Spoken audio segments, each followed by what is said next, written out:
Hello and welcome to Your New Jersey. I'm Lisa Marie Falbo. On today's show, we're talking impact on and off the field with a hometown soccer star shaping the future of the game right here in New Jersey.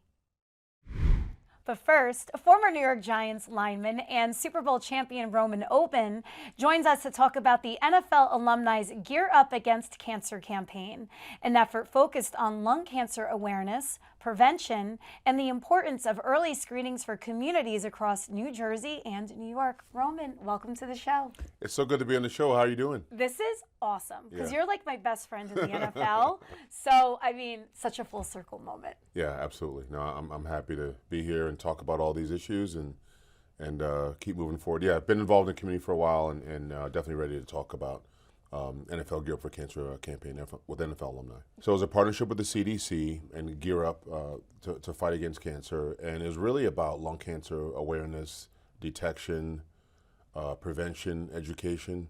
More people die of lung cancer than any other cancer. It's really about being aware of the causes of lung cancer. My college girlfriend, her name was Keisha Kirkland, she passed away in 2013 of lung cancer. Wasn't a smoker. Wow. And so it's personal to me, but I think it's great to like have this partnership and use my platform as a former NFL player, now with NFL Alumni, just to raise awareness for this issue. And it's you and a couple others. Yeah, it's me. Locally, they use guys that played like Giants and Jets, so Antonio Cromartie, who's a Jets player, and Sean O'Hara. And it's funny that we were both teammates at different teams. So I was a teammate with Sean O'Hara for the Browns, and then he came to the Giants. And then later in my career, I was a teammate with Antonio Cromartie, who ended up playing for the Jets after he left the Chargers. So we're all tied to the New York metro community. It's a small world. How long have you been president of New York, New Jersey Alumni? I've been president since 2012. Can you believe it? And the whole thing was just we got to find guys, mid-30s. Once you get done playing, I played 12 years in the league, so I was 35 when I got done playing. So every 10 years, there's different generational issues that we're dealing with. It's more mental health now with guys, but it gave me an opportunity to reach out at that point. I can speak the young guys' language still, and then I still respect the older generation of guys that played before me. And so you're always trying to make sure that guys, no matter where they are in their journey, you got guys that played 1 or 2 years for other teams, but maybe they went to Rutgers and they live in this area. And obviously you've got former Giants and Jets. So we do a lot of community work, and this is like one of the most important things that we've done this year with this partnership. You also help them find their footing in retirement because a lot of players, they don't know what's next. Yeah. It's funny. I was done playing in 2008, and there weren't not even a third of many resources there are now for former players. So there's mental health hotlines, there's former players organizations, there's an NFLPA side, there's NFL Legends. There's so many things based on what guys need. And then there's a dedicated focus on your health too. Your health and your mental health is the most important thing. And not everyone is on TV every day or this podcast generation, all these guys have podcasts, but whatever you want to do, whatever you have interest in, like there's an avenue to find out more about that because you still want to wake up every day and really solve problems and tackle the world like you're getting ready to play the Minnesota Vikings or the Dallas Cowboys. You're just that same preparation approach that goes into the next phase of life. It's helped me for sure. Obviously, I've been in the league office since 2015. But it's really awesome to just continue to evolve and use. You're still a football player and you're still an athlete. You're just not playing. You're just using athletics as a platform when football's over. Well, you and your players to so many good causes in New Jersey because everyone gets excited to meet a former Giant and a former Jet. Yeah, and then you always meet fans. I did a community service event recently as well, and you're getting opinions about the team, opinions about the new head coach potentially. You're getting a lot of different opinions, and so you become this expert about everyone's opinion. Sometimes, depending on the opinion, I was like, well, I played in college. I didn't play in the NFL. But most people don't recognize linemen, but you do have a lot of Giants fans and obviously Jets fans too in this area that are always excited about the team and about what's coming up next for the season. So besides being president of Alumni, you also work for the NFL front office. Yes. Being an ambassador all around the world for them. Yeah, so my current title is Vice President of Football Development, and it's really about the football development pipeline from high school to college into pro. During the winter time, January, February time frame, it's about the college all-star games. We select the coaching staff. I have a seat on the combine board, so player experience at the combine. Just making sure we're evolving the strategy of football development against what the real issues are. There's also a college outreach. I lead all the college outreach education, and I do presentations for all the FBS coaches about how do you create some of these NFL systems that can be adapted in college. Gambling education, obviously NIL. So how do you deal with the salary cap in college? College kids can get paid now, and so there's a lot of different complexities that certainly didn't happen when I was in college, but you just have to be ahead of the issues and strategically say, where can we put our resources, education, just more focus on some of those issues as they come up. So it's great work, and you talked about international as well. Growing the game globally, getting players from other countries. You get a practice squad designation for international players. Every team can have one. Those are just great things to be a part of. I mean, no day's the same, but it's definitely exciting to work on different initiatives throughout the year. I don't know how you have the time. I don't. And then I travel a lot too, so it's I'm a homebody. So when I travel, I come back home. I don't linger on trips. I've done same day trips. Fly to Indianapolis, do a meeting, fly back same day because I just want to be home. So but it's good stuff. It's good work to be a part of. What about youth football? Because flag football is so popular now. Because I think a lot of parents are weary putting their young sons into tackle contact football. Is that correct? Well, I think when I first started in 2015, there was an attention focused on how do we think responsibly about how are we talking about youth football now versus 25 years ago or 10 years ago. It's a different game. It's more athletic. We created a flag platform so that football could be more inclusive, so women and young girls can play. There's a path now because flag is in the Olympics. And then from a tackle football perspective, it's not the same game that I played as a kid. It's more athletic, it's more passing. There's more research.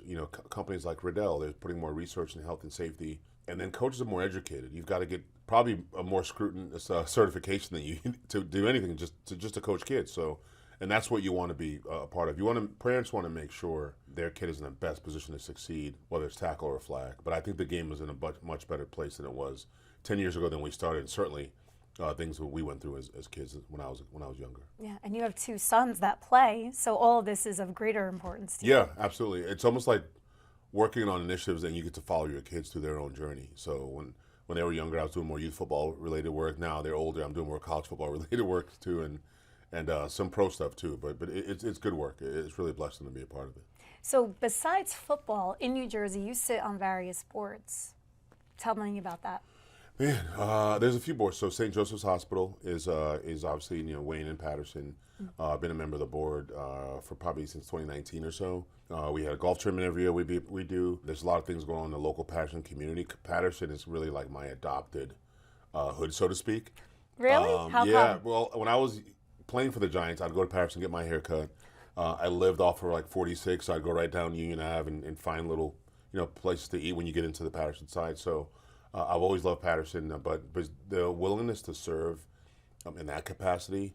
You talk about learning about hospital administration, like during the pandemic and all the things they were dealing with 5 years ago, gave me a better education. And it also, for me, my career journey, I've always been just a sense of responsibility to the community and things that I want to get involved in.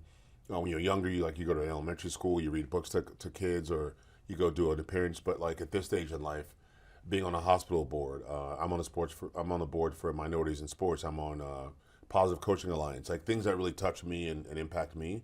And you get to impact the community from a higher level, from a board seat position.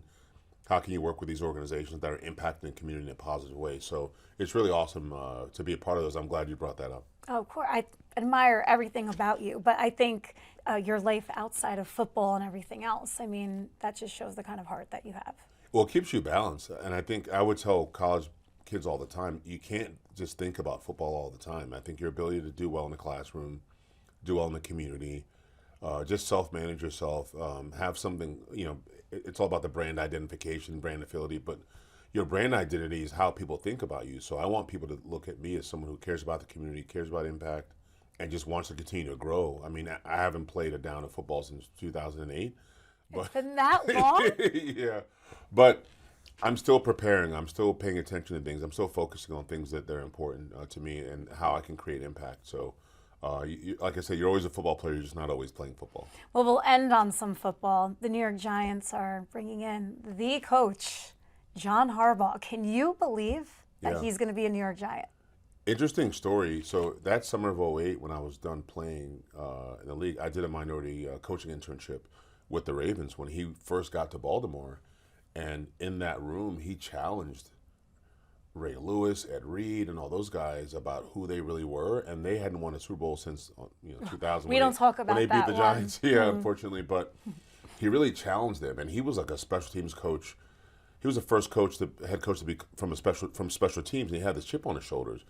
All that time in Baltimore, I mean, we've seen John Harbaugh on the sidelines in January for many, many years, and I think that level of stability is something that he can bring to the Giants community. I don't think Giants fans envisioned like 10 years and 4 or 5 different head coaches. And It's so, unheard of for that. yeah. I mean, if you look at the historic franchise of your Steelers that are going through some transition, Packers, what New England has done the last 25 years, that level of stability, the 49ers. I mean, you see the Giants in that way, and I hope that, and I'm confident that John Harbaugh being on the sidelines on Sundays for Big Blue is a big step in the right direction of getting back to the organizational stability.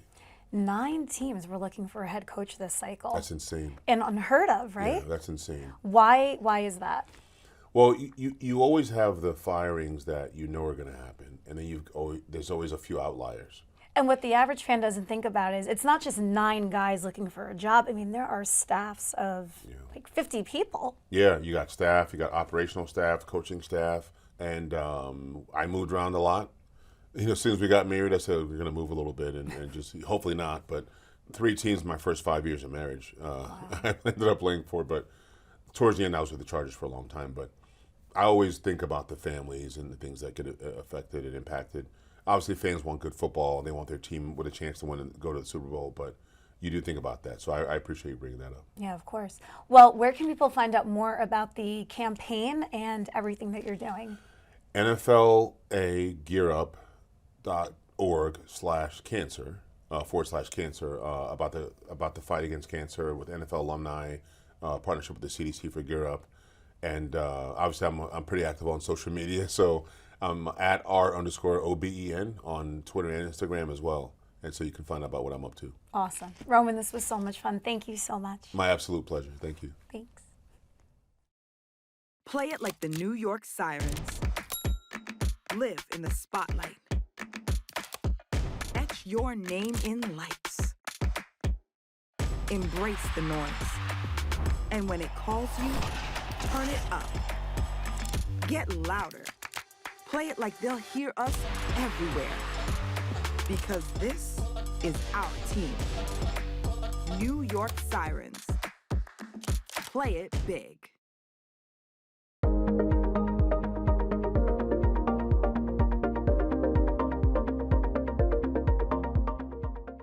Montclair native Yael Averbuch West, former U.S. women's national team player, Gotham FC alum, and now the club's general manager and head of soccer operations at Gotham FC, joins me now. Welcome to the show. Thank you so much. That is so cool, everything that you have been able to accomplish. Well, I really appreciate that. I feel very strongly about my hometown club, and so it's really cool to be full circle and be able to see the journey of the club. And women's soccer, like when it's World Cup time for the women, I feel like you take the country by storm, even bigger than the men in some ways. Well, we have a really long-standing history of success in women's soccer in our country, and our hope is that it translates to the NWSL, the National Women's Soccer League, and Gotham FC is part of that. Yeah, we're all World Cup crazy right now, right? Because in just a few short months, all the world's attention will be on our little portion of the universe. Exactly, and all that buzz, all that excitement about the game of soccer, our goal is to translate that into the household names that you know, not just as national team stars, but as Gotham FC stars on the women's side, but obviously the men's World Cup is this summer. Well, Gotham FC are world champions. Congratulations on that. Thank you. And you are now like coming full circle. I mean, you were a student playing soccer, I'm sure, in Montclair on all the different leagues. I have a niece who is doing the same right now. She's 14 and on every team, probably like wants to follow in your footsteps. You made it to the national stage, but now you're in the front office. How is that transition going for you? Yeah, it's very interesting. It's not something I dreamed of when I was a young, aspiring soccer player, but as you said, it's really full circle for me. So I got to live the journey as a player, and I learned so much about the struggles of being a player and trying to maximize my potential and compete in a team and try to push my team to success. And now I get the vantage point of trying to assemble the best athletes and the best staff to support that success and what things work, what things don't work. And I really have so much respect for what the players go through. You know, the players are our product as a team. And I always say that they have the hardest jobs out there, and I really truly believe that. But it's an amazing opportunity that I have now to try to create the platform for what we want to do at Gotham and to elevate our amazing athletes who do the hardest part on the field. Is it hard to put your feelings to the side though, because you know what the athlete goes through? So to like have to pick and choose? Yeah, I'd say, you know, my North Star is to do what's in the best interest of the club. And, you know, it's been really interesting for me to learn all the elements that go into that, into growing the business of what needs to support the soccer side. And at the end of the day, there are hard decisions that I have to make all the time. But I'm always keeping that North Star in mind is what's the best thing for the club? What's the best thing for Gotham to be successful now and in the future? Yeah. So what do you look for in a player? It's a great question. So I think there's a number of things. If I had to boil it down to the most important thing outside of the obvious, like we need to make sure the players are talented and can perform in the field, but all of our players have a deep desire to get better still, whether they've won World Cups and are names you already know, like the Rose Lavelle, Esther from the Spanish national team, or our new players, our rookies. Every single player has a deep desire to continue to improve themselves and to push their teammates. And that's probably the most important factor in looking at who's going to be successful at Gotham. So before taking this on, you founded the NWSL Players Association. What's that all about? Yeah, so at a different time in women's soccer than we are now, you know, I was playing in the league, and really we had no voice as players. We had no representation. And it's so important, as I learned at the time, that the league works in tandem with the players to push progress. Just all around. And so I was part of the very early stages. Myself and my peers kind of put together the group that now has become the NWSL Players Association and negotiated. Now we're in our second collective bargaining agreement with the league. But it's been such an instrumental group to the progress of the league. So I'm very proud to have been part of the early stages of that. They've taken it a lot further than what I was part of at the time. So Gotham FC, as I mentioned, you're champions. You took the area by storm. How do you integrate yourself into the community here? Yeah, it's so important because, like you said, your niece, I believe, who's playing soccer in the area, we want to make sure that everyone in the area, whether it's soccer players, parents, coaches, or just people who are generally interested in sports, interested in supporting things in the New York, New Jersey area, knows about Gotham, knows our players, knows what we're competing for. And I think one of the most exciting things is that we have world-class talent. Some of the best players, coaches, staff in the world is right here in our community, a community that I grew up in. And I always think about what I would have done to connect with that when I was a young, aspiring soccer player, and it would have been crazy things. So it's so important that people know and understand that we have some of the best soccer in the world being played week in and week out right here. And we're doing it for the community, to engage with the community, to inspire, to educate within the community. So we have a lot of work to do to get the word out. What programs does Gotham have in terms of community engagement? Yeah, so our Keeper in the Game initiative is really important because unfortunately girls are dropping out of sport at that kind of crucial teenage age of that 12 to 14-year-old age. So we are working to arm coaches who are part of community initiatives, parents with information and inspiration to keep girls involved in the game and actually to also impact the players who are involved in those programs. So our players on our team, the best role models out there, they go out and they run sessions, they run workshops for the teams who are part of the Keeper in the Game initiative, and it's really something we're trying to grow. Why is that happening, that trend? Yeah, well, I think it's multifaceted, and that's part of what we're trying to understand and impact. And I think it's for a lot of reasons, but the big thing that we can impact is the establishment of role models. I think that's really important, that girls see a future in the game, not just on the field. Not every girl aspires to be a professional soccer player, but connecting with the amazing people we have at Gotham and also seeing a path that maybe you won't be on the field, but you could be a general manager. You could be an owner of a team. You could cover the team in the media or on TV, and understanding all the pathways within the game is so important. So once people enter the stadium in Harrison, gorgeous stadium, by the way, Sports Illustrated Stadium, what's the game day experience like? Yeah, so we put a lot of emphasis into our game day experience. It starts with Fan Fest prior to the game, where you can get your face painted. I was going to say kids, but adults too. It's not expensive Hello, to kids. yes, I would love to get do your that. Face painted, take photos, photos with former players. We often have like a lot of fun activities and ways to engage, a little mini soccer field out there. So it's a great place for families to come, for young adults come grab a beer, and just start to engage with the experience of what will happen in the stadium. So the day starts long before what happens on the field.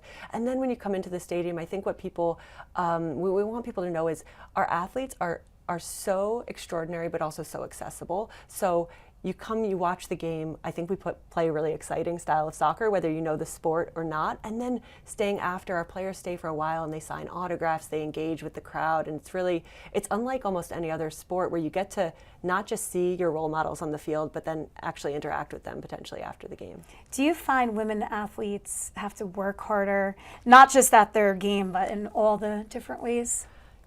I think there has been that double standard over time, and I think we're breaking a lot of barriers, and people are recognizing that to be an extraordinary athlete, all you have to do is be extraordinary at your sport.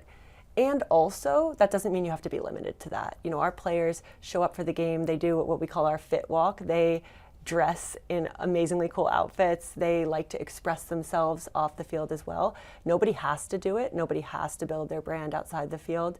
But it's an opportunity for our athletes to really differentiate themselves from maybe other athletes in the industry. You talk about, top-notch stadium, players, front office, your ownership. You have a very powerful ownership team behind you. Yeah, so Carolyn Tisch-Blodgett, who came into owning a club in 2023, she's really transformed the opportunity at Gotham. And with her coming into NWSL too, we've seen a number of other really powerful ownership groups continue to enter the league. And I always say this, it's amazing to think, because what I thought the opportunity was in women's soccer, like Carolyn and others have just blown it out of the water. I can't even see the ceiling anymore.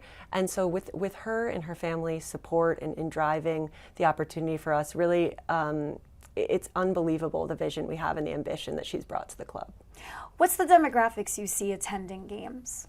I think it's really important that we're a very welcoming environment, and we want to be home to anyone and everyone who will enjoy soccer. So it's not, we used to think, oh, maybe it's just the mom with a young girl who plays soccer. We see boys in the stands cheering for our athletes. Oh, it's good to hear. Yeah, young adults, families who aren't necessarily soccer families, but want to go for an outing and experience something fun and exciting. So really, we're very welcoming for anyone and everyone who wants to have a fun time. You don't have to know soccer, you don't have to be an expert, but certainly you're going to leave inspired. Talk to me about the championship run. I feel incredibly proud of the group for coming together and performing at our best when it counted most. And for us, I think the most amazing part of becoming champions this year is that we're so proud of what we did, and we know that we still have so much more ambition and we still can be so much better as a team, which is really the most exciting place to be. Is like we haven't tapped out. We have more things we want to achieve. So we've unlocked some opportunities for the club that are really exciting. This is all so amazing. How do you stay hungry, though, to repeat? Yeah, well, I don't have to provide any fuel to that. I think everyone is incredibly hungry. And as I mentioned, we recruit athletes who are always trying to be better. Our coaches have the same mentality. We, throughout last year, were identifying all the ways that we felt like we could have been better. And those are on this long list, whether we won the championship or not, that we're chipping away at. So no motivation needed. We are always looking at ourselves and looking at how we can be better in every single way. Your co-tenants with the Red Bulls, do you work together? Yeah, we have a great partnership relationship. It's not an official competitive relationship in that sense, but we share a training facility and we share a stadium. So we have a lot of synergy in terms of our collaboration, but our clubs are not affiliated any way other than that partnership. That partnership, yeah. What about the town of Harrison? How do they support you? I'm from New Jersey, so I'm very biased, but I love being in the heart of New Jersey and Harrison. It's so convenient to get to. I think people don't understand how easy it is to get there and to come watch our games. And we're embedded in a really strong culture of soccer and a soccer community. And so being in Harrison, there are a lot of people in walking distance to the stadium who are diehard soccer fans. And it's really amazing that we can embrace that culture as we try to spread the word far and wide across the world. Also right here in our neighborhoods are soccer fans who support the team. Yeah, the population is changing, right? So more and more soccer fans are now in the area. Those who are not yet soccer fans, we're going to make them soccer fans. How do you convert them? I think it's just coming to one game. It's meeting one of our athletes. It's coming to one game. It's coming to the Fan Fest. You don't have to know the game. Like I said, you just have to want to have a fun time and be inspired. So we ask people to come to a game. Tell your friends if you had fun. Bring them to a game and kind of spread the word person by person. That's great. Well, where can people find out more and to get tickets to your home opener? So GothamFC.com. Go to our website. All the information is on there, the season schedule. You can buy tickets. We would love for you to come to a game, check it out, see what you think, bring your friends. And the home opener is March 21st. Okay, in Harrison. In Harrison.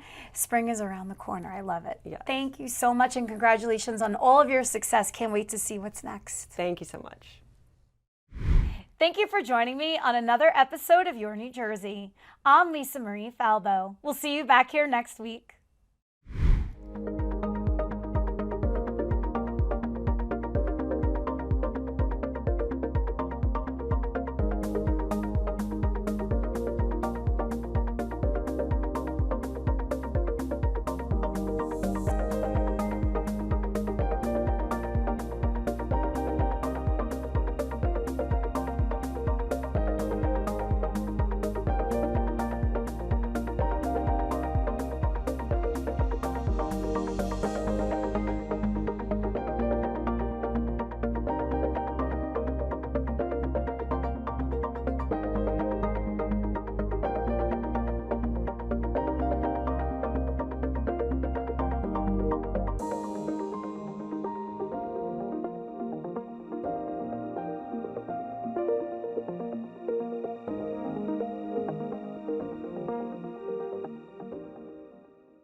Play it like the New York Sirens. Live in the spotlight. Etch your name in lights. Embrace the noise. And when it calls you, turn it up. Get louder. Play it like they'll hear us everywhere. Because this is our team. New York Sirens. Play it big.